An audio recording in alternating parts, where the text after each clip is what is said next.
നമുക്ക് ഈ പ്രോബ്ലം നോക്കാം. അപ്പോൾ അതിന് ആദ്യമായിട്ട് നമ്മുടെ ക്വസ്റ്റ്യനിൽ നമുക്ക് കിട്ടുന്നത്, ഇപ്പോൾ ഫോർ എക്സാമ്പിൾ ഇങ്ങനൊരു ഒരു ട്രാൻസാക്ഷൻ തരുമെന്ന് വെച്ചാൽ ഇപ്പോൾ R1 of X, R3 of Y, R3 of X, ഇങ്ങനെ ഓർഡറിലായിരിക്കും തരുന്നത്. ഷെഡ്യൂൾ ഇങ്ങനെയായിരിക്കും തരുന്നത്, ഷെഡ്യൂളായിരിക്കും നമുക്ക് തരുന്നത്.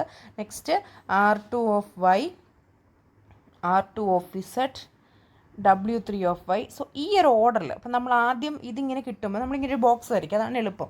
സോ ആദ്യം നമ്മൾ എന്ത് ചെയ്തു, T1ൻ്റെ R1 ഓഫ് എക്സ് ആണ്. ഓക്കെ, ആദ്യം നടന്നത് T1 ആണ്, അതാണ് R1 ഓഫ് എക്സ്. രണ്ടാം നടന്നത് T3 ആണ്, സോ R ഓഫ് വൈ. അടുത്ത് നടന്നതും T3 ആണ്, R ഓഫ് എക്സ്. അടുത്തത് നടന്നത് R2 ആണ്. അപ്പോൾ ആ ഓർഡറിൽ R ഓഫ് വൈ അല്ല, R2 എന്ന് എഴുതിയാലും കുഴപ്പമില്ല. ഇനി R2 ഓഫ് ഇസഡ്, ഓക്കെ, അതാണ് അടുത്ത് നടന്നത്. പിന്നെ W3 ഓഫ് വൈ ആണ്. സോ അതങ്ങനെ ഓർഡറിൽ നമുക്ക് തന്ന ഷെഡ്യൂളിൻ്റെ ഓർഡർ അനുസരിച്ച് നമ്മളൊരു ബോക്സ് വരയ്ക്കുക. ഇത് ഷെഡ്യൂളിൻ്റെ ഓർഡർ അനുസരിച്ചിട്ടുള്ള ട്രാൻസാക്ഷനാണ്. ഇനി നമ്മൾ ഈ ഒരു കോൺഫ്ലിക്റ്റ് സീരിയലൈസബിലിറ്റി കണ്ടുപിടിക്കാൻ ഏറ്റവും എളുപ്പമെന്ന് പറയുന്നത് നമുക്ക് ഒരു പ്രിസിഡൻസ് ഗ്രാഫ് വരയ്ക്കുക എന്നുള്ളതാണ്. അപ്പോൾ നമ്മളിങ്ങനെ സ്വാപ്പ് ചെയ്ത് അങ്ങനെ ചെയ്യാൻ പറ്റും, അത് ഞാൻ പറഞ്ഞുതരാം. ബട്ട് ഇവിടെ നമുക്ക് ഒരു കോൺഫ്ലിക്റ്റ് സീരിയലൈസബിലിറ്റി ഫൈൻഡ് ഔട്ട് ചെയ്യാനുള്ള ഏറ്റവും എളുപ്പമാർഗ്ഗം എന്ന് പറയുന്നത് പ്രിസിഡൻസ് ഗ്രാഫ് വരയ്ക്കാനാണ്. സോ നമുക്കിവിടെ അതിന് വേണ്ടി ഇവിടെ 3 ട്രാൻസാക്ഷൻസ് ഉണ്ട്. അപ്പോൾ 3 നോട്ട്സ് വരയ്ക്കണം, T1, T2. ഇനി ഒരു നോഡ് കൂടെ ഉണ്ട്, T3. ഓക്കെ, ഇത്രയും നോട്ട്സാണ് ഉള്ളത്. ഇനി നമ്മളിവിടെ ചെയ്യാൻ ഉദ്ദേശിക്കുന്നതെന്ന് പറഞ്ഞു കഴിഞ്ഞാൽ, നമ്മൾ ഇതൊരു ടൈം ലൈൻ ആണെന്ന് വിചാരിക്കുക. ആദ്യം സംഭവിച്ചത് R ഓഫ് എക്സ് ആണ്. അപ്പം ഞാൻ R ഓഫ് എക്സ് വെച്ചിട്ടാണ് സ്റ്റാർട്ട് ചെയ്യുന്നത്. അപ്പം R ഓഫ് എക്സ് വെച്ചിട്ട് R ഓഫ് എക്സിന് കറസ്പോണ്ടിങ് ആയിട്ടുള്ള കോൺഫ്ലിക്റ്റിംഗ് ഓപ്പറേഷൻ ഏതെങ്കിലും ഉണ്ടോ എന്ന് നോക്കും. R ഓഫ് എക്സിൻ്റെ കറസ്പോണ്ടിങ് കോൺഫ്ലിക്റ്റിംഗ് ഓപ്പറേഷൻ എന്ന് പറയുന്നത് ഓഫ് കോഴ്സ് റീഡ് റൈറ്റ് ആണ്, W ഓഫ് എക്സ് ആണ്. അപ്പോൾ നമ്മൾ നോക്കും, ഇവിടെ സ്വന്തം ട്രാൻസാക്ഷനിൽ നോക്കൂല, മറ്റ് ട്രാൻസാക്ഷനിലേ നോക്കത്തുള്ളൂ. ഇവിടെ W ഓഫ് എക്സ് എവിടെയെങ്കിലും ഉണ്ടോ? ഇല്ല. So that means R of എക്സിന് നമുക്ക് കോൺഫ്ലിക്റ്റിംഗ് ആയിട്ട് ഒരു ഓപ്പറേഷനും ഇല്ല. അപ്പം നമുക്ക് R ഓഫ് എക്സിന് ഇനി നോക്കേണ്ട കാര്യമില്ല. സോ കട്ട് ചെയ്തു. നെക്സ്റ്റ് R ഓഫ് വൈ എടുത്തു. അടുത്ത നടക്കുന്ന R ഓഫ് വൈ ആണ്. സോ R ഓഫ് വൈ എടുക്കുമ്പം ഞാൻ നോക്കും, R ഓഫ് വൈയുടെ കറസ്പോണ്ടിങ് കോൺഫ്ലിക്റ്റിംഗ് ഓപ്പറേഷൻ എന്ന് പറയുന്നത് W ഓഫ് വൈ ആയിരിക്കും. ഓക്കെ, അപ്പം W ഓഫ് വൈ എവിടെയെങ്കിലും ഉണ്ടോ എന്ന് നോക്കാം. ഓക്കെ, ഞാനിവിടെ നോക്കുന്നു, എങ്ങും W ഓഫ് വൈ ഉണ്ട്, പക്ഷേ T3-കകത്ത് തന്നെയാണ്. പക്ഷേ അത് പ്രശ്നമല്ല, T2-ലും T1-ലും ആണ് നോക്കേണ്ടത്. ഓപ്പോസിറ്റ് ആയിട്ടുള്ള ട്രാൻസാക്ഷൻസിലാണ് നോക്കുന്നത്, അതുമില്ല. സോ നമുക്ക് R ഓഫ് വൈയും നമുക്ക് കട്ട് ചെയ്യാം. നെക്സ്റ്റ് നമ്മൾ എടുക്കുന്നത് R ഓഫ് എക്സ് ആണ്. R ഓഫ് എക്സ് നോക്കുമ്പോൾ കറസ്പോണ്ടിങ് W ഓഫ് എക്സ് ആണ് വേണ്ടത്. നമ്മളിങ്ങനെ നോക്കുന്നു, ഓക്കെ ഉണ്ട്, T1-ൽ W ഓഫ് എക്സ് ഉണ്ട്. അപ്പം R ഓഫ് എക്സിന് ഒരു കോൺഫ്ലിക്റ്റിംഗ് ഓപ്പറേഷനായിട്ട് W ഓഫ് എക്സ് ഉണ്ട്. അപ്പം ഇവർ തമ്മിലൊരു കണക്ഷൻ ഉണ്ട്. അപ്പം നമ്മൾ T3-യിൽ നിന്ന് T1-ലോട്ട് ഒരു ഡയറക്റ്റഡ് എഡ്ജാണ് വരയ്ക്കേണ്ടത് കേട്ടോ. T3-യിൽ നിന്ന് T1-ലോട്ട് നമ്മളൊരു ഡയറക്റ്റഡ് എഡ്ജ് വരച്ചു. അവർ തമ്മിൽ കോൺഫ്ലിക്റ്റിംഗ് ഓപ്പറേഷൻ ഉള്ളതുകൊണ്ട്. അപ്പോൾ ഇതിനെ നമുക്കിനി കട്ട് ചെയ്യാം. നെക്സ്റ്റ് R ഓഫ് വൈ, എല്ലാം താഴോട്ടേ നോക്കാവേ, മുകളിലോട്ട് നോക്കരുത്. അപ്പം R ഓഫ് വൈ എന്ന് പറയുമ്പോൾ നമ്മളിനി കറസ്പോണ്ടിങ് വരുന്ന W ഓഫ് വൈ ആണ്. ഉണ്ട്, R ഓഫ് വൈ എന്ന് W ഓഫ് വൈ ഇതാ ഇവിടെ T3-യിലുണ്ട്. അപ്പം T2-ൽ നിന്ന് T3-യിലോട്ട് ഒരു കണക്ഷനുണ്ട്. ഓക്കെ, ആ ഒരു കോൺഫ്ലിക്റ്റിംഗ് ഓപ്പറേഷനുണ്ട്. ഓക്കെ, ഇപ്പോൾ എപ്പോഴും ശ്രദ്ധിക്കുക, ഈ വരുന്ന ഓർഡറിൽ തന്നെ നോക്കുക, ഓർഡർ മാറ്റി നോക്കരുത്, എപ്പോഴും താഴോട്ട് തന്നെ നോക്കണം. അപ്പോൾ R ഓഫ് വൈ കംപ്ലീറ്റ് ചെയ്തു. ഇനി R of Z, R of ഇസഡിന് കറസ്പോണ്ടിങ് ആയിട്ട് W ഓഫ് ഇസഡ് ആണ് വരുന്നത് റീഡ് റൈറ്റ് പ്രോബ്ലത്തിന് വേണ്ടി. സോ ഇതാ ഇവിടെയുണ്ട്.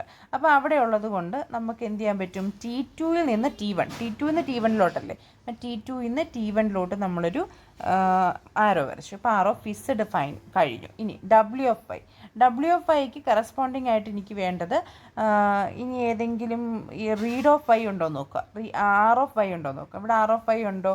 ഇല്ല. സോ നമുക്ക് W ഓഫ് വൈയുടെ കാര്യവും ഇല്ല.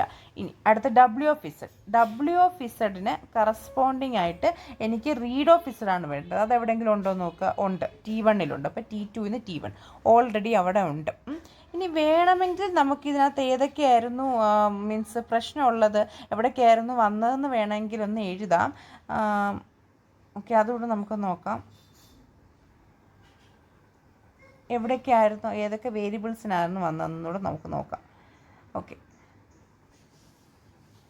ഇപ്പോൾ ഇവിടെ ആർക്ക് വന്നായിരുന്നു, R ഓഫ് എക്സും W ഓഫ് എക്സും. അപ്പം T3-യിൽ നിന്ന് T1-ലോട്ട് പോയപ്പം എക്സ് ഉണ്ടായിരുന്നു. ഓക്കെ, എക്സിനായിരുന്നു കോൺഫ്ലിക്റ്റ്, എക്സ് എന്ന് പറയുന്ന വേരിയബിളിനായിരുന്നു കോൺഫ്ലിക്റ്റ് വന്നത്. ഇനി അടുത്തത് R ഓഫ് വൈയും W ഓഫ് വൈയും, R of Y to T2 to T3, അവിടെ വന്നത് വൈക്കായിരുന്നു. ഓക്കെ, ഇനി അടുത്തത് വന്നത് R ഓഫ് ഇസഡും W ഓഫ് ഇസഡും, T2-ൽ നിന്ന് T1-ലോട്ട്, അവിടെ ഇസഡ് വന്നു. ഓക്കെ, സിമിലർലി വേറെന്തെങ്കിലും R ഓഫ് ഇസഡും W ഓഫ് ഇസഡും വേറെന്തെങ്കിലും വന്നോ? ഇല്ലെന്ന് തോന്നുന്നു. ഓക്കെ, WFIക്ക് റീഡ് ഓഫ് ഇസഡ്. ഓക്കെ, വേറെ ഒന്നും വന്നില്ല. അപ്പോൾ ഇത്രയാണ് നമുക്ക് എന്ത് വന്നിട്ടുള്ളത്, ഓരോ കോൺഫ്ലിക്റ്റ് നമുക്ക് വന്നിട്ടുള്ളത്. ഓക്കെ, ഈ WF പറഞ്ഞാൽ മനസ്സിലായോ? WF രണ്ട് കോൺഫ്ലിക്റ്റ് വരുന്നുണ്ട്. റീഡ് ഓഫ് ഇസഡും ഉണ്ട്, WF രണ്ട് റൈറ്റ് കോൺഫ്ലിക്റ്റും ഉണ്ട്, റൈറ്റ് കോൺഫ്ലിക്റ്റും ഉണ്ട്. അത് ഓൾറെഡി T2 to T1 വരച്ചിട്ടുണ്ട്. സെയിം വേരിയബിൾ ആയതുകൊണ്ട് നമുക്കൊന്നും അപ്ഡേറ്റ് ചെയ്യേണ്ട ആവശ്യമില്ല. സോ നമ്മൾ ഇനി ചെക്ക് ചെയ്യേണ്ടത് ഇത് കോൺഫ്ലിക്റ്റ് സീരിയലൈസബിൾ ആണോ അല്ലെങ്കിൽ സീരിയലൈസബിൾ ആണോ എന്നുണ്ടെങ്കിൽ നമുക്ക് എന്താ കോൺഫ്ലിക്റ്റ് സീരിയലൈസബിൾ എന്ന് പറഞ്ഞാൽ സീരിയൽ ഷെഡ്യൂളായിട്ട് കൺവേർട്ട് ചെയ്യാനായിട്ട് പറ്റണം. അതാണ് കോൺഫ്ലിക്റ്റ് സീരിയലൈസബിൾ. അങ്ങനെ ആകണം എന്നുണ്ടെങ്കിൽ നമ്മൾ നോക്കണം ഇത് അസൈക്ലിക് ആയിരിക്കണം. ഇതിനകത്തൊരു ലൂപ്പോ ഒരു സൈക്കിളോ ഉണ്ടാവാൻ പാടില്ല. നമുക്ക് നോക്കാം. T2 നിന്ന് T1 വരുന്നു, T3 എത്താൻ പറ്റില്ല. T2 നിന്ന് T3 വരുന്നു, T1 വരുന്നു, T2 എത്താൻ പറ്റില്ല. ഓക്കെ, അപ്പം ഇതൊരു അസൈക്ലിക് ഗ്രാഫാണ്. So it is possible to generate a serial schedule from this schedule. ഇതിനകത്തുനിന്ന് ഒരു സീരിയൽ ഷെഡ്യൂൾ നമുക്ക് ഇത് ചെയ്യാൻ പറ്റും. സോ അതിന് ഒരു ഈസി ആയിട്ടുള്ളൊരു വഴിയാണ് ഞാൻ ഇനി പറയാൻ പോകുന്നത്. അപ്പം ഫസ്റ്റ് നമ്മൾ ഇതിൻ്റെ എല്ലാം ഇൻ ഡിഗ്രീസ് കണ്ടുപിടിക്കണം. ഇൻ ഡിഗ്രീസ് എന്ന് പറഞ്ഞു കഴിഞ്ഞാൽ ഇതിനകത്ത് ഓരോ നോഡിലോട്ടും ഇൻകമ്മിങ് ആയിട്ട് വരുന്ന മറ്റ് നോട്ട്സിൻ്റെ എണ്ണം എടുക്കുക. ഓക്കെ, T1 എന്ന് പറയുമ്പം 2 ആണ്. കാരണം T1 T2 നിന്നും വരുന്നുണ്ട്, T3 വരുന്നുണ്ട്. So it is 2. ഇനി T2 എന്ന് പറയുന്നത് 0 ആണ്. നെക്സ്റ്റ് T3 എന്ന് പറയുന്നത് 1 ആണ്. Okay, 0 to 1. ഇനി നമ്മൾ എടുക്കേണ്ടത്, ഇപ്പോൾ നമുക്ക് ഇതിൻ്റെ ഇൻ ഡിഗ്രി കിട്ടി. ഇതിനകത്ത് ഏറ്റവും മിനിമം നോഡ് എടുക്കണം, മിനിമം ഇൻ ഡിഗ്രി ഉള്ള ആളെ എടുക്കണം. മിനിമം ഇൻ ഡിഗ്രി ഉള്ളത് T2 ആണ്. സോ ഞാൻ എന്തിനെ ചൂസ് ചെയ്തു? T2 ചൂസ് ചെയ്തു. അപ്പോൾ T2 അവിടുന്ന് ഞാൻ കട്ട് ചെയ്ത് അങ്ങ് മാറ്റി എന്ന് വിചാരിക്കുക. അതാണ് ഏറ്റവും മിനിമം ഇൻ ഡിഗ്രി ഉള്ളതിനെ ഞാൻ ചൂസ് ചെയ്തു. എന്നിട്ട് ഞാൻ അതിനെ ഇവിടുന്ന് താണ്ട് ഇറേസ് ചെയ്ത് മാറ്റി. ഓക്കെ, അപ്പം ഈ കണക്ഷൻസ് ഒന്നുമില്ല, ഇതെല്ലാം പോയി. ഓക്കെ, ഇത് കംപ്ലീറ്റ്ലി ഇറേസ് ആവണമെങ്കിൽ ഇച്ചിരി ടൈം എടുക്കും. ഓക്കെ,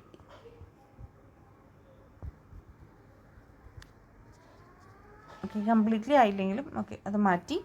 അതിനുശേഷം നമുക്കിപ്പോൾ കാണാം ഇനി അതായത് T2 ചൂസ് ചെയ്ത് ഏറ്റവും മിനിമം ആയതുകൊണ്ട് ഇനിയിപ്പം നമുക്ക് ആകെ 2 എണ്ണം ഉണ്ട്, T1 T3. T1 T3 എന്ന് പറയുമ്പോൾ അതിൻ്റെ വീണ്ടും നമ്മൾ എന്ത് നോക്കുക, അതിൻ്റെ ഇൻ ഡിഗ്രി നമ്മൾ ചെക്ക് ചെയ്ത് നോക്കുക. വീണ്ടും നമ്മൾ ഇൻ ഡിഗ്രി ചെക്ക് ചെയ്ത് നോക്കുമ്പോൾ T1 1 ആണ്, T1 1 ആണ്, T3 0 ആണ്. അപ്പോൾ നമ്മൾ എന്തിനെ ചൂസ് ചെയ്യും? ഇതിൽ മിനിമം ഏതാണ്? T3. സോ ഞാൻ T3 ചൂസ് ചെയ്യും. അടുത്തതാരാണ്? T1. സോ ഇതിൻ്റെ ഓർഡർ എന്ന് പറയുന്നത് T2 T3 T1. ഇതാണ് ഇതിൻ്റെ ഓർഡർ എന്ന് പറയുന്നത്. ആദ്യം T2 കംപ്ലീറ്റ് ചെയ്യും, അതിനുശേഷം T3 കംപ്ലീറ്റ് ചെയ്യും, അതിനുശേഷം T1 കംപ്ലീറ്റ് ചെയ്യും. ഓക്കെ, അതായത് ഇവിടെ വരുമ്പോൾ ആദ്യം ഇതിനെ ഒന്ന് മാറ്റി എഴുതാം. T1 T2 T3. ഓക്കെ, ആദ്യം T2 R of Y R of Z W of Z അത് കംപ്ലീറ്റ് ചെയ്യും. അതിനുശേഷം T3 കംപ്ലീറ്റ് ചെയ്യും. T3 ആണെന്ന് തോന്നുന്നു. R of Y R of X complete ചെയ്യും. അതിനുശേഷം T1 കംപ്ലീറ്റ് ചെയ്യും. സോ ഇതാണ് ഇതിൻ്റെ ഒരു പ്രസൻസി ഗ്രാഫ് വെച്ചിട്ടുള്ള ഓർഡർ എന്ന് പറയുന്നത്. സോ ഇതിൻ്റെ ക്വസ്റ്റ്യൻ വരുന്നത് ഞാൻ നേരത്തെ പറഞ്ഞു, ഒന്നെങ്കിൽ ഇത് ഒരു ഷെഡ്യൂൾ എന്ന് പറയുന്നത് അല്ലെങ്കിൽ ട്രാൻസാക്ഷൻ എന്ന് കോൺഫ്ലിക്റ്റ് സീരിയലൈസബിൾ ആണോ, അല്ലെങ്കിൽ ചിലപ്പം ചോദിക്കും സീരിയലൈസബിൾ ആണോ, രണ്ടും ഒന്ന് തന്നെയാണ്. ചിലപ്പം ചോദിക്കും കൺസിസ്റ്റൻ്റ് ആണോ. സോ ഇതേത് ചോദിച്ചാലും പ്രസിഡൻസി ഗ്രാഫ് ഉപയോഗിച്ച് ഫൈൻഡ് ഔട്ട് ചെയ്താൽ മതി. സോ ഇതാണ് കോൺഫ്ലിക്റ്റ് സീരിയലൈസബിൾ എന്ന് പറയുന്നത്. ഓക്കെ, ആണ് കോൺഫ്ലിക്റ്റ് ഇക്വലൻസ് എന്ന് പറഞ്ഞാൽ ഇതധികം ചോദിച്ച് കണ്ടിട്ടില്ല ക്വസ്റ്റ്യൻ. ഇപ്പം ഇതെന്ന് പറഞ്ഞു കഴിഞ്ഞാൽ നമ്മൾ ഇപ്പോൾ 2 ഷെഡ്യൂൾ നമുക്ക് തന്നിട്ടുണ്ട്. ഈ ഷെഡ്യൂളിൻ്റെ കറസ്പോണ്ടിങ് സീരിയൽ ഷെഡ്യൂളാണിത്. സോ ഇവർ തമ്മിൽ ഇക്വലൻ്റ് ആണോ എന്ന് നമ്മൾ ചെക്ക് ചെയ്യണം. ഇത് എസിൻ്റെ തന്നെ ആണോ, S' എന്ന് പറയുന്ന ആ കോൺഫ്ലിക്റ്റ് സീരിയലൈസബിൾ ആയിട്ടുള്ള സീരിയൽ ഷെഡ്യൂൾ എന്ന് നമ്മൾ ചെക്ക് ചെയ്യുക. അതാണ് കോൺഫ്ലിക്റ്റ് ഇക്വലൻസ് എന്ന് പറയുന്നത്. ഇവിടുത്തെ റൂൾ എന്ന് പറഞ്ഞു കഴിഞ്ഞാൽ നമ്മൾ അഡ്ജസൻ്റ് ആയിട്ടുള്ള ഓപ്പറേഷൻസ് നോക്കുക. അപ്പോൾ ഫസ്റ്റ് ഇതിനാണ് നമ്മൾ ചെയ്യേണ്ടത്. ഇതിനോട് ഇക്വലൻ്റ് ആണോ എന്നാണ് നമ്മൾ നോക്കുന്നത്. അപ്പോൾ അഡ്ജസൻ്റ് ആയിട്ടുള്ള ഓപ്പറേഷൻസ് നോക്കിയിട്ട് ഇവർ തമ്മിൽ കോൺഫ്ലിക്റ്റ് ഉണ്ടെന്നുണ്ടെങ്കിൽ നമ്മൾ എന്ത് ചെയ്യില്ല, ഇവരെ തമ്മിൽ സ്വാപ്പ് ചെയ്യില്ല. അവർ തമ്മിൽ കോൺഫ്ലിക്റ്റ് ഇല്ലെങ്കിൽ നമ്മൾ ഇവരെ തമ്മിൽ സ്വാപ്പ് ചെയ്യും.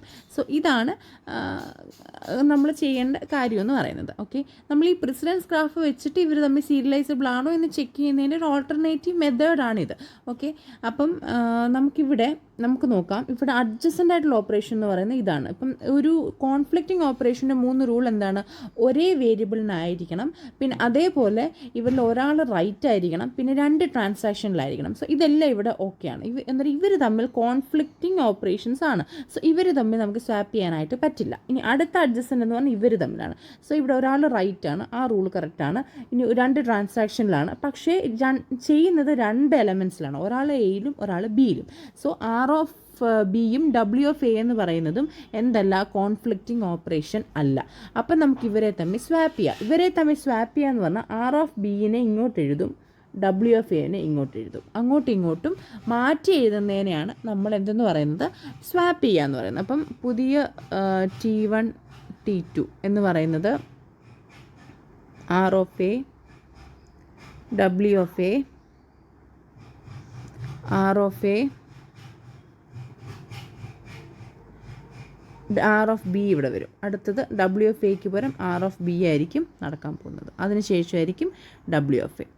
ഓക്കെ, ഇതാണ് സംഭവിച്ചത്. ഓക്കെ, ഇനിയിപ്പം നമ്മൾ നോക്കുക, ഇനി അടുത്ത കോൺഫ്ലിക്റ്റിംഗ് ഓപ്പറേഷൻ ഡബ്ല്യു ഓഫ് എയും ആർ ഓഫ് എയും ഞാൻ ഓൾറെഡി പറഞ്ഞ അല്ല. ഇനി അടുത്തത് ഇത് ക്ലിയർ ആണോ എന്നറിയത്തില്ല. ആർ ഓഫ് ബിയും ആർ ഓഫ് എയും ഇവരെ തമ്മിലാണ് അഡ്ജസ്റ്റൻ്റ് ആയിട്ടിരിക്കുന്നത്. ഇവർ നോക്കുമ്പം ഇവരും എന്തല്ല?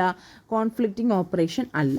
അന്നേരം ആർ ഓഫ് എ താഴോട്ട് വരും, ആർ ഓഫ് ബി മുകളിലോട്ട് പോകും. അപ്പോൾ എങ്ങനെയാവും നോക്കാം. അപ്പം നമ്മൾ എഴുതുമ്പം T1 T2. ഓക്കെ, ബാക്കി ഇവിടെ R of A W of A. ഇനി ഇവർ തമ്മിലാണ്, ഇവിടെ ആയിരുന്നു ആർ ഓഫ് ബി ഇരുന്നത്, ഇവർ തമ്മിലാണ് സ്വാപ്പ് ആയത്. അന്നേരം എന്ത് ചെയ്യും? ആർ ഓഫ് എയുടെ പൊസിഷനിലോട്ട് ആർ ഓഫ് ബി പോവും. സോ ആർ ഓഫ് ബി ഒന്ന് മുകളിലോട്ട് വരും, ആർ ഓഫ് എ ഒന്ന് താഴോട്ട് വരും. ഓൾറെഡി താഴെ ആരുണ്ടായിരുന്നു? ഡബ്ല്യു ഓഫ് എ ഉണ്ടായിരുന്നു. ഓക്കെ, സോ ഇപ്പം നോക്കിയേ, ഈ ആൻസറിനോട് സിമിലർ ആയില്ലേ? പരസ്പരം എന്ത് ചെയ്യും? കോൺഫ്ലിക്റ്റിംഗ് ഓപ്പറേഷൻ ആണെങ്കിൽ ഷിഫ്റ്റ് ചെയ്യില്ല, കോൺഫ്ലിക്റ്റിംഗ് ഓപ്പറേഷൻ അല്ലെങ്കിൽ നമ്മൾ എന്ത് ചെയ്യും? നമ്മൾ ഇതിനെ പൊസിഷൻ ചേഞ്ച് ചെയ്യും. പൊസിഷൻ ചേഞ്ച് ചെയ്ത് ഇതൊരു സീരിയൽ ഷെഡ്യൂൾ ആക്കാൻ പറ്റുവാണെങ്കിൽ എന്താണ്? അത് കോൺഫ്ലിക്റ്റ് സീരിയലൈസബിൾ ആണെന്ന് പറയാൻ പറ്റും. അതൊരു പോയിന്റ്. ഇത് മറ്റേ പ്രിസിഡൻസ് ഗ്രാഫിൻ്റെ ഓൾട്ടർനേറ്റീവ് മെത്തേഡാണ്. ഇനി അതല്ല വേറൊരു ക്വസ്റ്റ്യൻ വരുവാണ്, 2 ഷെഡ്യൂൾ തന്നിട്ട് ഇവർ ഇക്വലൻ്റ് ആണോ നോക്കാനാണെങ്കിലും നമുക്ക് 2 എണ്ണം തന്നിട്ടുണ്ടെങ്കിൽ ഇങ്ങനെ നമുക്ക് കോൺഫ്ലിക്റ്റ് ഇക്വലൻസ് പ്രൂവ് ചെയ്യാനായിട്ട് പറ്റും. സോ ഇതാണ് ആ പ്രോബ്ലം. ഓക്കെ, നൗ അടുത്തത് വ്യൂ ഇക്വലൻ്റ് എന്ന് പറയുന്നതാണ് അടുത്തൊരു മെത്തേഡ് എന്ന് പറയുന്നത്. സിമ്പിളാണ്. വ്യൂ ഇക്വലൻ്റ് എന്ന് പറഞ്ഞാൽ 2 എണ്ണം വ്യൂ ഇക്വലൻ്റ് കാഴ്ചയിൽ ഒരുപോലെ ആണെന്നുണ്ടെങ്കിൽ അതിന് കുറേ കണ്ടീഷൻസ് ഉണ്ട്. Initial read, final write and update read. ഓരോന്ന് എന്താണെന്ന് പറയാം. സിമ്പിളാണ്. ഇനിഷ്യൽ റീഡ് എന്ന് പറഞ്ഞു കഴിഞ്ഞാൽ ആരാണോ റീഡ് ചെയ്യുന്നത് അയാൾ തന്നെ ആയിരിക്കണം മറ്റേ ഷെഡ്യൂളിലും റീഡ് ചെയ്യുന്നത്. ഇവിടെ 2 ഷെഡ്യൂളുണ്ട്, ഷെഡ്യൂൾ 1 ആൻഡ് ഷെഡ്യൂൾ 2. ഷെഡ്യൂൾ 1 എനെ റീഡ് ചെയ്യുന്ന T1 ആണ്. സോ ഷെഡ്യൂൾ 2 എനെ ആദ്യം റീഡ് ചെയ്യുന്നത് T1 ആണ്. ഓക്കെ, അതിന് മുന്നേ എന്തും ആകാം, പക്ഷെ ഫസ്റ്റ് ഇനിഷ്യൽ റീഡ് 2 ഷെഡ്യൂളിലും ഒരാൾ തന്നെ ആയിരിക്കണം ചെയ്യേണ്ടത്. ഇനി ബീനെ ആദ്യം T2 ആണ് റീഡ് ചെയ്യുന്നതെങ്കിൽ ബീനെ ആദ്യം ഷെഡ്യൂൾ 2ലും T2 തന്നെ റീഡ് ചെയ്യണം. അതാണ് ഇനിഷ്യൽ റീഡ്. ഇനി ഫൈനൽ റൈറ്റ് നോക്കാം. ഫൈനൽ റൈറ്റ് നേരെ തിരിച്ച്, അതായത് ആരാണോ ഫൈനലി റൈറ്റ് ചെയ്യുന്ന ഒരു ഷെഡ്യൂളിൽ അപ്പുറത്തെ ഷെഡ്യൂളിലും അയാൾ തന്നെ ഫൈനലി റൈറ്റ് ചെയ്യണം. ഇവിടെ ഫൈനൽ റൈറ്റ് ചെയ്യുന്നത് T3 ആണ്. സോ ഈ ഷെഡ്യൂൾ 2ലും ഫൈനൽ റൈറ്റ് ചെയ്യുന്നത് T3 ആണ്. ഓക്കെ, ഇനി അപ്ഡേറ്റഡ് റീഡ്. ഓക്കെ, ഇനി അപ്ഡേറ്റഡ് റീഡിനകത്തൊരു വ്യത്യാസമുണ്ട്. അത് ഇതിന് ഇച്ചിരി ഡിഫറെൻ്റ് ആണ്. അപ്ഡേറ്റഡ് റീഡ് എന്ന് പറഞ്ഞാൽ if in a schedule S1 the transaction T1 is reading a data item updated by T2. അതായത് T1 T2 T2 ആണ് അപ്ഡേറ്റ് ചെയ്തുകൊണ്ടിരിക്കുന്നത്. T2 അപ്ഡേറ്റ് ചെയ്ത ഡേറ്റേനെ റീഡ് ചെയ്യുകയാണ് എന്ന് വിചാരിച്ചോ. ഷെഡ്യൂൾ 2ലും അതേപോലെ തന്നെ നടന്നിരിക്കണം. അതാണ് അപ്ഡേറ്റഡ് റീഡ് എന്ന് പറയുന്നത്. അതായത് ഇവിടെ T2 റൈറ്റ് ചെയ്തത് T3 റീഡ് ചെയ്തു. അത് തന്നെ എന്ത് ചെയ്യണം? ഇവിടെയും നമുക്ക് നടത്താൻ പറ്റണം അപ്ഡേറ്റഡ് റീഡിൽ. അതായത് T2 റൈറ്റ് ചെയ്തത് T3 റീഡ് ചെയ്യണം. പക്ഷെ ഇവിടെ നോക്കിയേ, പക്ഷെ അത് സാറ്റിസ്ഫൈ ചെയ്യുന്നില്ല. അതായത് ഇവിടെ ലാസ്റ്റ് മീൻസ് റൈറ്റ് ചെയ്ത ആരാണ്? T1. അതാണ് T3 റീഡ് ചെയ്യുന്നത്. സോ ഇവിടെ അത് എന്ത് ചെയ്യുന്നില്ല? സാറ്റിസ്ഫൈ ചെയ്യുന്നില്ല. ഇവിടെ ആരാണോ റൈറ്റ് ചെയ്തത് അത് റീഡ് ചെയ്യുന്നു, അത് തന്നെ ഇവിടെ ഫോളോ ചെയ്യണം. സോ ഇവിടെ അപ്ഡേറ്റഡ് റീഡ് ഫോളോ ചെയ്യുന്നില്ല. സോ ഇതാണ് ജസ്റ്റ് ഒന്ന് അറിഞ്ഞു വെച്ചിരുന്നാൽ മതി, വേറെ ക്വസ്റ്റ്യൻസ് ഒന്നും വരത്തില്ല. ഇതിപ്പം പറഞ്ഞ precedence graph, testing for conflict serializability, easy ആയിട്ട് നമുക്ക് ചെയ്യാൻ പറ്റുന്നൊരു ഗ്രാഫാണ്. ഓക്കെ, ഇത്രയാണ് വ്യൂ ക്വസ്റ്റ്യൻസ് ഒക്കെ നിങ്ങൾക്ക് വരാൻ ചാൻസ് ഉണ്ട്. അപ്പം ഇങ്ങനൊരു ഷെഡ്യൂൾ തന്നിട്ടുണ്ടായിരിക്കും. എന്നിട്ട് നിങ്ങൾ ഇതിപ്പോൾ കോൺഫ്ലിക്റ്റ് സീരിയലൈസബിൾ ആണോ, കാസ്കേഡ്ലെസ് ആണോ, റിക്കവറബിൾ ആണോ എന്നൊക്കെ ചെക്ക് ചെയ്യണം. സോ ഇറ്റ് ഈസി മെത്തേഡ് എന്ന് പറയുമ്പോൾ നമുക്കൊരു ഓർഡർ മനസ്സിലാവാനായിട്ട് നമ്മളിങ്ങനെ 3 ട്രാൻസാക്ഷനായിട്ട് തന്നെ എഴുതുക. അപ്പോൾ ഇവിടെ ഫസ്റ്റ് R1 ഓഫ് എക്സ് ആണ് വന്നത്. സോ R1 ഓഫ് എക്സ് എഴുതി. നെക്സ്റ്റ് R2 ഓഫീസറാണ്. സോ നെക്സ്റ്റ് R2 ഓഫീസർ എഴുതി. ഇത് ഭയങ്കര ഇമ്പോർട്ടൻ്റ് ആണ് ഓർഡർ. നെക്സ്റ്റ് R1 ഓഫീസറാണ്. സോ R1 ഓഫീസർ എഴുതി. അടുത്തത് R3 ഓഫ് എക്സ് ആണ്. സോ അങ്ങനെ ഇങ്ങനെ എഴുതി പോയി കഴിഞ്ഞാൽ നമുക്ക് ഈസി ആയിട്ട് മനസ്സിലാവും. ഓക്കെ, അപ്പോൾ ഫസ്റ്റ് നമുക്കിത് റിക്കവറബിൾ ആണോ നോക്കാം. റിക്കവറബിൾ എന്ന് പറഞ്ഞു കഴിഞ്ഞാൽ ഇപ്പം ഒരാൾ റൈറ്റ് ചെയ്തു, അത് വേറൊരാൾ റീഡ് ചെയ്തു. അപ്പം ഇയാൾ റൈറ്റ് ചെയ്തു, വേറൊരാൾ റീഡ് ചെയ്തു. ഇയാൾ റൈറ്റ് ചെയ്ത ആൾ വേണം ആദ്യമായിട്ട് എന്ത് ചെയ്യാനായിട്ട്, കമ്മിറ്റ് ചെയ്യാനായിട്ട്. അതാണ് എന്തെന്ന് പറയുന്നത് നമ്മളുടെ റിക്കവറബിൾ എന്ന് പറയുന്നത്. അപ്പോൾ ഇത് റിക്കവറബിൾ ആണോ നോക്കാം. ഇവിടെ ഓക്കെ, ഇവിടാണ് റൈറ്റിംഗ് നടക്കുന്നത്, W1 ഓഫ് എക്സ്. ഓക്കെ, അതിനെ ആരെങ്കിലും റീഡ് ചെയ്യുന്നുണ്ടോ? ഇല്ല. ഓക്കെ, അത് പോട്ടെ. ഇനി ഇവിടെ റൈറ്റ് ചെയ്യുന്നുണ്ട്, അതിനെ ആരെങ്കിലും റീഡ് ചെയ്യുന്നുണ്ടോ? ഉണ്ട്. ഓക്കെ, അതായത് R2 ഓഫ് വൈ. ഓക്കെ, അപ്പം ഇപ്പം നിങ്ങൾ ശ്രദ്ധിക്കേണ്ട ഒരു കാര്യം, നമ്മളിവിടെ നമ്മൾ റൈറ്റ് ചെയ്തു, അതിന് മുന്നേ റീഡ് ചെയ്തത് വിഷയമല്ല. അത് ചിലപ്പോൾ ഇനിഷ്യൽ വാല്യൂസ് ആയിരിക്കും റീഡ് ചെയ്യുന്നത്, അത് വിഷയമല്ല. ഈ റൈറ്റ് ചെയ്തതിന് ശേഷം ആരെങ്കിലും റീഡ് ചെയ്യുന്നുണ്ടോ എന്ന് ചെക്ക് ചെയ്യുക. അപ്പം നമ്മൾ ഈ റൈറ്റ് ചെയ്തതിന് ശേഷം ആരെങ്കിലും റീഡ് ചെയ്യുമ്പോൾ അയാളാണോ, ആ റൈറ്റ് ചെയ്ത ആളാണോ ആദ്യം കമ്മിറ്റ് ചെയ്തതെന്നാണ് നമ്മൾ ചെക്ക് ചെയ്യേണ്ടത്. അപ്പം നമ്മൾ ഈ റൈറ്റ് ചെയ്തു, അതിനുശേഷം ആരും ഇവിടെ റീഡ് ചെയ്തിട്ടില്ല. അപ്പം അല്ലെങ്കിൽ തന്നെ ഓക്കെ, ഇനി അടുത്ത W3 ഓഫ് വൈ എടുത്തു, അതിനെ ആരും റീഡ്. ഓക്കെ, ഇവിടെ R2 റീഡ് ചെയ്യുന്നുണ്ട്, പക്ഷേ ആദ്യം കമ്മിറ്റ് ചെയ്ത് ആരാന്ന് നോക്കുക. ആദ്യം കമ്മിറ്റ് ചെയ്തതിന് റൈറ്റ് ചെയ്ത തന്നെ ആളാണ്. സോ കുഴപ്പമില്ല. ഓക്കെ, എന്നിട്ട് ഇതാണ് കണ്ടീഷൻ എന്ന് പറയുന്നത്. ആരാണോ റൈറ്റ് ചെയ്യുന്നത് അയാളെ റീഡ് ചെയ്യുന്ന ആളും ഉണ്ടാകും. അപ്പോൾ ഇവർ തമ്മിൽ നോക്കുമ്പോൾ റൈറ്റ് ചെയ്ത ആൾ ആദ്യം കമ്മിറ്റ് ചെയ്യുന്നുണ്ടെങ്കിൽ അവരെന്തായിരിക്കും, റിക്കവറബിൾ ആയിരിക്കും. സോ ഇതൊരു റിക്കവറബിളാണ്. ഇനി കാസ്കേഡ്ലെസ് എന്ന് പറഞ്ഞു കഴിഞ്ഞാൽ കമ്മിറ്റ് ചെയ്ത ട്രാൻസാക്ഷൻസിൽ നിന്ന് മാത്രമേ നമ്മൾ എന്ത് ചെയ്യാൻ പാടുള്ളൂ, റീഡ് ചെയ്യാനായിട്ട് പാടുള്ളൂ. അന്നേരം ഇതും എന്താണ്, ഇതിന് മുന്നുള്ള റീഡ് നമ്മൾ കൺസിഡർ ചെയ്യത്തില്ല. റൈറ്റ് ചെയ്തതിന് ശേഷമുള്ള കാര്യങ്ങൾ മാത്രമേ ഇവിടെ നമ്മൾ നോക്കത്തുള്ളൂ.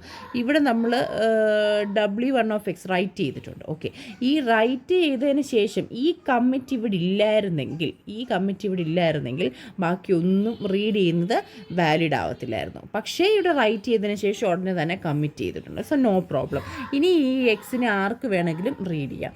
സിമിലർലി ഇവിടെ W3 ഓഫ് ഐ റൈറ്റ് ചെയ്തിട്ടുണ്ട്. അതിന് ഇവിടെ കമ്മിറ്റ് ചെയ്തില്ലായിരുന്നെങ്കിൽ, ഇത് റീഡ് ചെയ്തായിരുന്നെങ്കിൽ, ഇത് കമ്മിറ്റ് ചെയ്യാതെ ഇത് റീഡ് ചെയ്തായിരുന്നെങ്കിൽ അത് കാസ്കേഡ്ലെസ് ആവില്ലായിരുന്നു. അവിടെ കമ്മിറ്റ് ചെയ്തത് കൊണ്ട് ഇവിടെ W3 ഓഫ് ഐനെ ഉടനെ തന്നെ കമ്മിറ്റ് ചെയ്തുകൊണ്ട് ഈ ഒരു റീഡിങ് പോസിബിളാണ്. സോ ഇതാണ് കാസ്കേഡ്ലെസ് എന്ന് പറയുന്നത്. അതായത് നമ്മൾ റൈറ്റ് ചെയ്യുന്നത് നോക്കിയതിന് ശേഷം അത് കമ്മിറ്റ് ആയിട്ടുണ്ടോ എന്ന് ചെക്ക് ചെയ്യുക. കമ്മിറ്റ് ആയിട്ടുണ്ടെങ്കിൽ മാത്രമേ ബാക്കി റീഡിങ് അവിടെ പോസിബിൾ ആയിട്ടുള്ളൂ. ഓക്കെ, ഇനി റിക്കവറബിൾ എന്ന് പറയുന്നത് അങ്ങനെയല്ല. ഓക്കെ, ഇപ്പം റൈറ്റ് ചെയ്തു, അതിനുശേഷം ഉടനെ തന്നെ ഞാനങ്ങ് റീഡ് ചെയ്തു. ഉടനെ തന്നെ കമ്മിറ്റ് ചെയ്യണമെന്ന് നിർബന്ധമില്ല. പക്ഷേ കമ്മിറ്റ് ചെയ്യുമ്പോൾ എന്തായിരിക്കണം, ആദ്യം കമ്മിറ്റ് ചെയ്യേണ്ടത് W1 ആയിരിക്കണം. ഈ W1 ഓഫ് എക്സ് ഉടനെ തന്നെ കമ്മിറ്റ് ചെയ്യണമെന്ന് നിർബന്ധമില്ല. അതിനുശേഷം റീഡിംഗ് ഒക്കെ നടക്കും. പക്ഷേ കമ്മിറ്റ് ചെയ്യുന്ന സമയത്ത് ആദ്യം കമ്മിറ്റ് ചെയ്യേണ്ടത് ഫസ്റ്റ് ആൾ തന്നെയായിരിക്കണം. അതാണ് റിക്കവറബിൾ. മറ്റേ കാസ്കേഡ്ലെസ് എന്ന് പറയുന്നത് അങ്ങനെയല്ല. റൈറ്റ് ചെയ്ത് കഴിഞ്ഞ ഉടനെ കമ്മിറ്റ് ചെയ്യണം. കമ്മിറ്റ് ചെയ്താൽ മാത്രമേ റീഡ് ചെയ്യാൻ പറ്റത്തുള്ളൂ. ഇതാണ് തമ്മിലുള്ള ഡിഫറൻസ് എന്ന് പറയുന്നത്. ഇനിയിപ്പോൾ ഇത് കോൺഫ്ലിക്റ്റ് സീരിയലൈസബിൾ ആണോ നോക്കാൻ വേണ്ടി നിങ്ങൾ പ്രസിഡൻസ് ഗ്രാഫ് വരച്ച് നോക്കുക. നിങ്ങൾ ഒരു ഹോംവർക്കായിട്ട് ചെയ്ത് നോക്കുക. ഇപ്പം T1 T2 T3 എഴുതിയാൽ നമ്മൾ അങ്ങനെ എഴുതിയാൽ നമുക്ക് ഈസി ആയിട്ട് നമുക്ക് ഈ കോൺഫ്ലിക്റ്റിങ് ഏതൊക്കെയാണെന്ന് നമുക്ക് മനസ്സിലായി. ഇത് വേണമെങ്കിൽ നോക്കി വരയ്ക്കാം. ഇപ്പം 3 എണ്ണമാണുള്ളത്. T1 ജസ്റ്റ് ഒരെണ്ണം ഞാൻ വരച്ച് നോക്കാം. T1 T2 T3. R1 of എക്സിന് കറസ്പോണ്ടിങ് ആയിട്ട് വരുന്നത് W1 ഓഫ് എക്സ് ആണ്. സോ ഓക്കെ, ഇവർ തമ്മിലൊരു കോൺഫ്ലിക്റ്റ് ഉണ്ട്, അത് തമ്മിലുണ്ട്. അപ്പം W1 ഓക്കെ സോറി ഇല്ല, കോൺഫ്ലിക്റ്റിംഗ് ഇല്ല. രണ്ടും ഇതാണ് ഞാൻ വരയ്ക്കണമെന്ന് പറഞ്ഞത്. രണ്ടും ഒരേ ട്രാൻസാക്ഷൻ ആയതുകൊണ്ട് പറ്റത്തില്ല. അപ്പോൾ R1 ഓഫ് എക്സിന് W2 of Exo W3 of എക്സോ ഇല്ല. അപ്പോൾ R1 ഓഫ് എക്സിന് ആരുമില്ല. ഇനി R2 of Z, W1 of ഇസഡോ W2 ഓഫ് ഇസഡോ വേണം. ഓക്കെ, R1ന് എന്തുണ്ട്, W2 ഓഫ് ഇസഡ് ഇതാ ഇവിടെ ഉണ്ട്. ഓക്കെ, അപ്പോൾ എന്താണ്, R1 to R2, അതായത് T1 to T2 ഒരു എന്തുണ്ട്, ഒരു കോൺഫ്ലിക്റ്റ് ഉണ്ട്. സോ ഇസഡിലൊരു കോൺഫ്ലിക്റ്റ് ഉണ്ട്. സോ അതിനെ നമുക്ക് ഇത് ചെയ്യാനായിട്ട് പറ്റും. ഇനി ഇതിങ്ങനെ നോക്കണം. ഇനിയിപ്പോൾ R2 ഓഫ് ഇസഡ് ഞാൻ നോക്കിയില്ലായിരുന്നു. R2 ഓഫ് ഇസഡ് ആകുമ്പം W1 ഓഫ് ഇസഡോ W3 ഓഫ് ഇസഡോ ഒക്കെ നോക്കണം. ഇല്ല, അപ്പം അതിനുമില്ല. സോ അങ്ങനെ നോക്കി ഇത് വരച്ചിട്ട് കംപ്ലീറ്റ് ചെയ്യാം കേട്ടോ.